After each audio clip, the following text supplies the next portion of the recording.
In return, being emotionally, physically, mentally, and most of all, spiritually malnourished because you don't take the time to actually...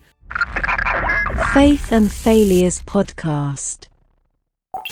What is going on in the Senate? I don't have a very good answer, but I got some videos today where we're going to be discussing exactly what's going on. Let me check my volume right quick. I want to walk you through some things that are going on right now. If it's your first time visiting with me here on the live stream, thank you so much for joining.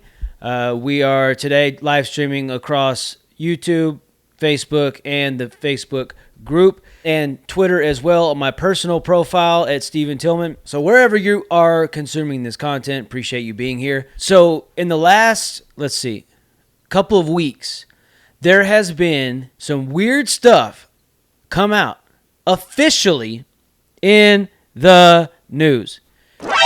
And this stuff has been 100% according to testimonies and according to firsthand experiences validated as actual truth. Now, when, for instance, I have seen on videos where people who are trying to become, what were they trying to do?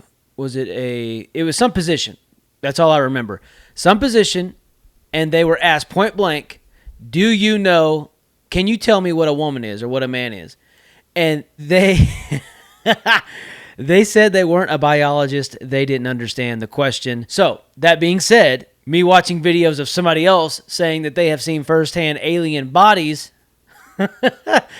doesn't give too much credibility, in my opinion, just my humble opinion. And so that being said, I guess I'll just scoot over whichever way it is. I can't find the camera adjustment. But so we're going to look into some videos. And now listen to me. Like everything on this channel and on this podcast, I want you to take it in, think about it, and consume it slowly. We as Christians do this wrongfully all the time with reading the Word. I have on my phone an app that is very useful for me keeping track of where I am reading, what subject I am studying, and keeps me focused on that one subject. Say I'm preparing for, if you don't know, I'm a pastor. If I'm preparing for a message and I'm trying to dive into a very specific biblical context around an idea or around a certain topic, this app really helps me focus on that specific thing.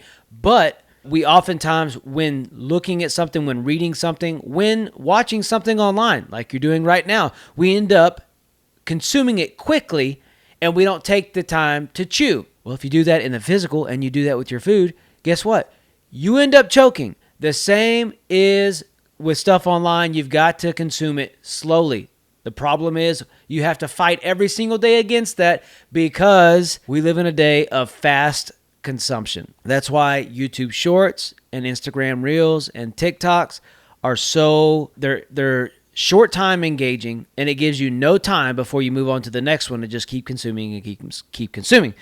Well, that trains your brain to apply that same pattern to other things. And so when you read the Word, when you go to church, you want things that entertain you quickly, and you want things that can be consumed quickly. And you end up, in return, being emotionally, physically, mentally, and most of all, spiritually malnourished because you don't take the time to actually consume what it is you need to consume to be healthy. So that being said, take everything that's on this channel, everything you watch on YouTube, every podcast you listen to, every book that you read. When you read and study what you should be studying, the Bible, consume it slowly so that you can be able to digest it properly. That's the whole reason we have teeth, because we can't just swallow something whole. Our body will not be able to digest it. The same with when you study or when you read something or when you watch something. Take a moment, pause, and reflect on it and think about it critically to where you're not just listening to what somebody is telling you, you're actually thinking about it. Because if you consume too quickly and you don't take the time to question what you're watching, question what you're reading, question what you're studying, you will end up falling for false doctrine and false prophets and people that you you go to, because they sound good, they sound right, you end up taking what they say as actual truth because it sounds good, which good things can come from bad sources. So just be mindful.